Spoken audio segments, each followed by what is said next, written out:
Welcome to Spara kitchen Karur.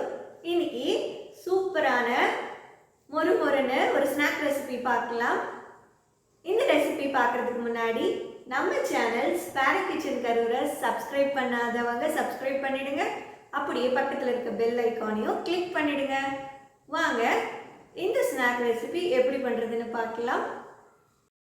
இந்த சமோசா பண்ணுறதுக்கு outer லேயருக்கு நம்ம மாவு பிசைஞ்சு எடுத்துக்கலாங்க. 1 கப்பு மைதா மாவு, 1/2 கப்பு கோதுமை மாவு, நீங்கள் எந்த கப்பாக இருந்தாலும் இல்லை டம்ளரில் எடுத்தாலும் இந்த ரேஷியோவில் எடுத்துக்கோங்க.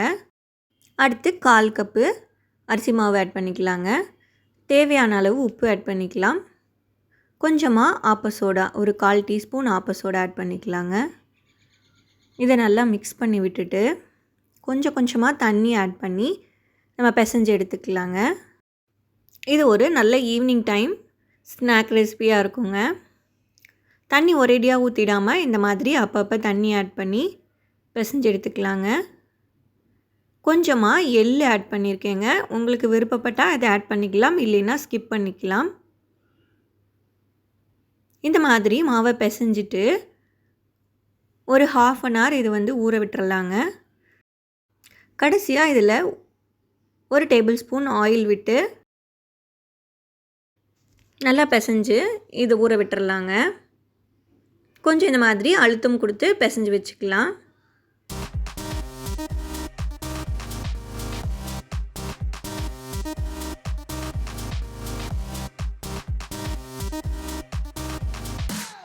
மாவு ஊறிக்கிட்டு இருக்கட்டும். அடுத்து நம்ம இன்னர் லேயர் ஸ்டஃபிங் பண்ணிடலாங்க. ஃபஸ்ட்டு பேன் அடுப்பில் வச்சுட்டு 1 டேபிள் ஸ்பூன் ஆயில், 1/4 டீஸ்பூன் சீரகம், கடுகு, உளுந்து இதெல்லாம் ஆட் பண்ணிடலாம்.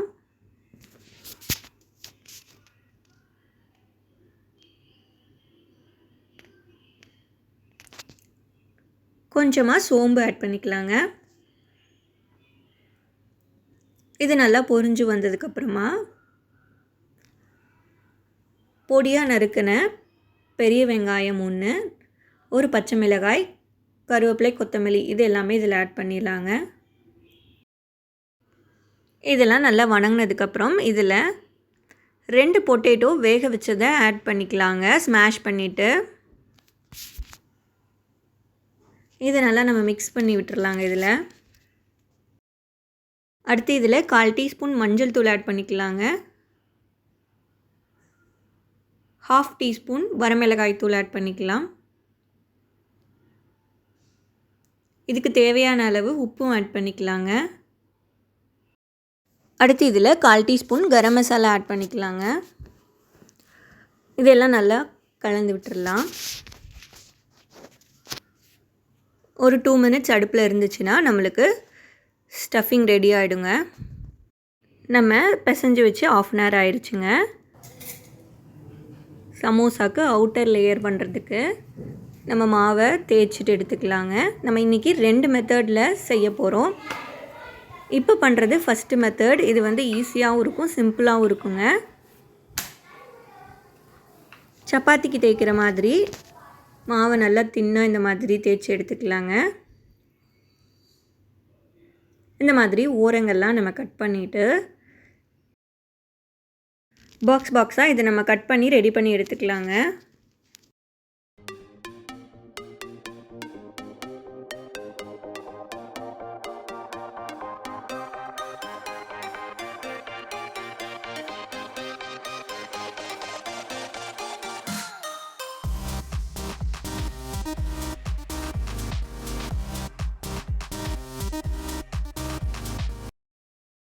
நம்ம ரெடி பண்ணி வச்சுருந்த ஸ்டஃபிங்கை இந்த மாதிரி வச்சுக்கலாங்க.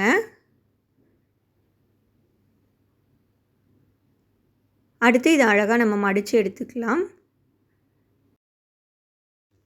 இந்த மாதிரி தண்ணியில் நனைச்சிட்டு கார்னர்ஸ் எல்லாம் அப்ளை பண்ணி விட்டுறலாங்க. அப்போ தான் நம்மளுக்கு ஃபோல்டு பண்ணுறதுக்கு ஈஸியாக இருக்கும்.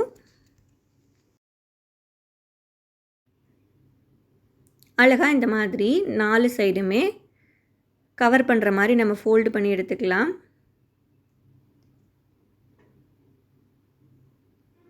ஸ்டஃபிங்ஸ் எல்லாம் நல்லா உள்ளே இருக்கிற மாதிரி ஃபோல்டு பண்ணி எடுத்துக்கலாங்க.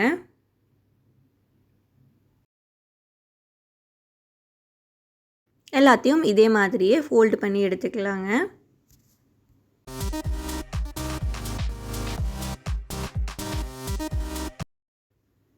அடுத்து கடாயை அடுப்பில் வச்சுட்டு ஆயில் சூடானதுக்கப்புறம் ரெடி பண்ணி வச்சுருந்த சமோசா பீசஸ் எல்லாமே ஃப்ரை பண்ணி எடுத்துக்கலாங்க.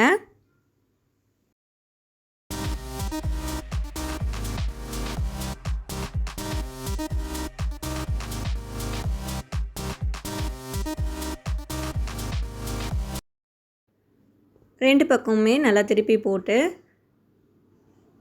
பொன்னிறமாக வர்ற வரைக்கும் நம்ம ஃப்ரை பண்ணி எடுத்துக்கலாங்க. இந்த மாதிரி ஸ்டேஜில் நம்ம அடுப்புலேருந்து எடுத்துடலாங்க. எடுத்துகிட்டு டிஷ்யூ ஷீட்டில் வச்சுட்டு அப்புறமா சர்வ் பண்ணிக்கலாங்க.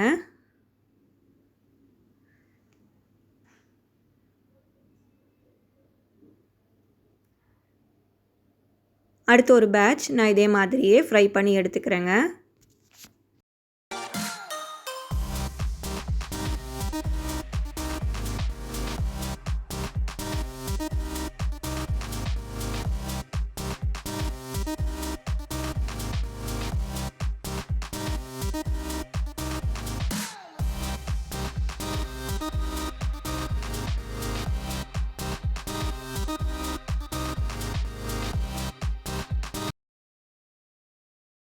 அவ்வளோதான், எல்லாமே ஃப்ரை பண்ணி எடுத்தாச்சுங்க.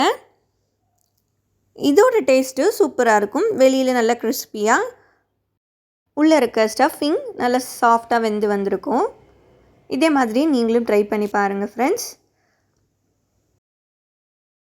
நெக்ஸ்ட்டு மெத்தடு பார்த்திங்கன்னா, சப்பாத்திக்கு மாவு தேய்க்கிற மாதிரியே இருக்கிற மாவு எல்லாமே இந்த மாதிரி தேய்ச்சி எடுத்துக்கலாங்க. ஃப்ரெண்ட்ஸ், உங்களுக்கு சப்பாத்தி தேய்க்கிறதுக்கு நல்லா ரவுண்டாக வருமா? எனக்கு பார்த்திங்கன்னா அமீபா ஷேப்பில் தான் வந்திருக்கு. கமெண்ட்டில் சொல்லுங்கள் உங்களுக்கு எப்படி வரும்னு. அடுத்து பேன் அடுப்பில் வச்சுட்டு சப்பாத்தி நம்ம சுடுற மாதிரி தேய்ச்சி வச்சுருக்க மாவு எல்லாமே நம்ம ரொட்டி மாதிரி சுட்டு எடுத்துக்கலாங்க. இதை ரெண்டு பக்கமும் திருப்பி போட்டு நல்லா வேக வச்சு எடுத்துக்கலாங்க. இது கொஞ்சம் லாங் ப்ராசஸ் மாதிரி இருக்கும். ஆனால் சமோசாவோட ஷேப்பு இந்த மாதிரி மெத்தடில் நம்மளுக்கு கிடைக்குங்க.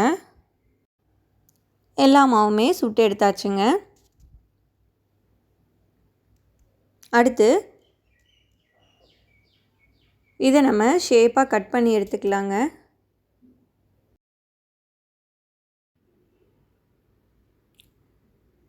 அவ்வளோதான், இந்த மாதிரி ரெக்டாங்கிள் ஷேப்பில் நம்மளுக்கு ஷீட் ரெடி ஆகிடுச்சுங்க.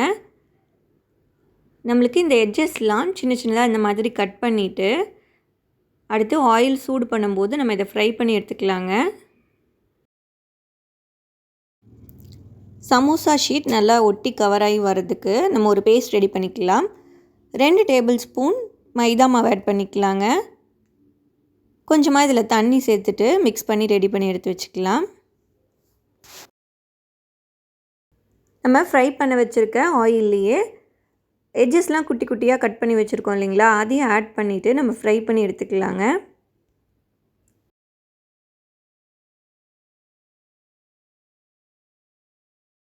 இதுவுமே சமோசா ஸ்டஃபிங்க்கு நடுவில் ஆட் பண்ணும்போது நம்மளுக்கு சாப்பிடும்போது நல்லா க்ரன்ச்சியாக இருக்கும். ஃப்ரை பண்ணி வச்சுருக்க பீசஸை ஸ்டஃபிங்கோடு மிக்ஸ் பண்ணி எடுத்துக்கலாங்க. அடுத்து சமோசா ஷீட்டை நம்ம எடுத்துகிட்டு ஃபோல்டு பண்ணிக்கலாங்க. ஸ்டஃபிங் வைக்கிறதுக்கு நடுவில் இந்த மாதிரி நம்ம ரெடி பண்ணி வச்சுருக்க பேஸ்ட் அப்ளை பண்ணிவிட்டு ஒரு ஃபோல்டு பண்ணிவிட்டு செகண்ட் ஃபோல்டு இந்த மாதிரி பண்ணிட்டோம்னா நம்மளுக்கு கோன் மாதிரி ஷேப் கிடச்சிரும். இதுக்குள்ளே நம்ம ஸ்டஃபிங்கை வச்சுட்டு கவர் பண்ணிக்கலாங்க. இந்த மாதிரி ஃபில் பண்ணிவிட்டு அப்பப்போ இந்த பேஸ்ட் அப்ளை பண்ணிவிட்டு நல்லா ஷீல்டு பண்ணிக்கலாங்க. அப்போ தான் ஸ்டஃபிங் வெளியில் வராது சமோசா நம்மளுக்கு ஃப்ரை பண்ணும்போது. அவ்வளோதான், இந்த மாதிரி நல்லா சமோசா ஷேப் கிடச்சிடுங்க. இன்னொன்று நான் உங்களுக்கு செஞ்சு காமிக்கிறேங்க. இந்த மாதிரி நடுவில் அந்த பேஸ்ட் அப்ளை பண்ணிவிட்டு ஒரு ஃபோல்டு பண்ணிவிட்டு இந்த மாதிரி செகண்ட் ஃபோல்டு பண்ணிட்டோன்னா அவ்வளோதாங்க. இதில் ஸ்டஃபிங்ஸ் வச்சு ரெடி பண்ணிடலாம்.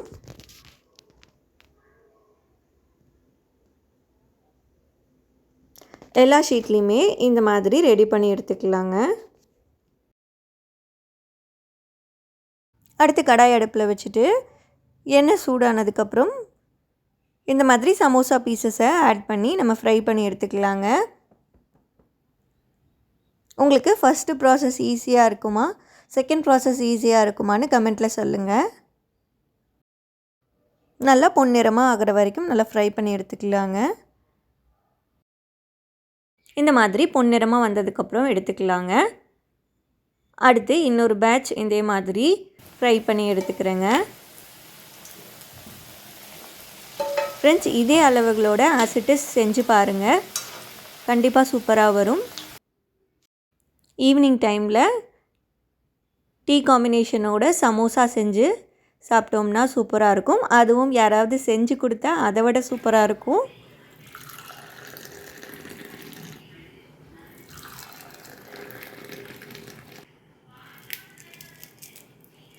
பாருங்கள், நம்ம சமோசாவை பிக்கும் போதே நல்லா வெளியில் கிறிஸ்பியாகவும் உள்ள ஸ்டஃபிங் எல்லாம் நல்லா வெந்து வந்திருக்குங்க. இந்த சமோசா ரெசிபி உங்களுக்கு ரொம்ப பிடிச்சிருக்குன்னு நினைக்கிறேன். நீங்களும் இதே மாதிரியே இதே ரேஷியோவில் செஞ்சு பார்த்துட்டு பிடிச்சிருந்ததுன்னா லைக் பண்ணுங்கள், அப்படியே உங்கள் ஃப்ரெண்ட்ஸ் அண்ட் ரிலேட்டிவ்ஸ்க்கு ஷேர் பண்ணுங்கள், கமெண்ட் பண்ணுங்கள். நம்ம சேனல் ஸ்பேர் கிச்சன் கரூரை சப்ஸ்கிரைப் பண்ணுங்கள். Thanks for watching. Bye bye friends.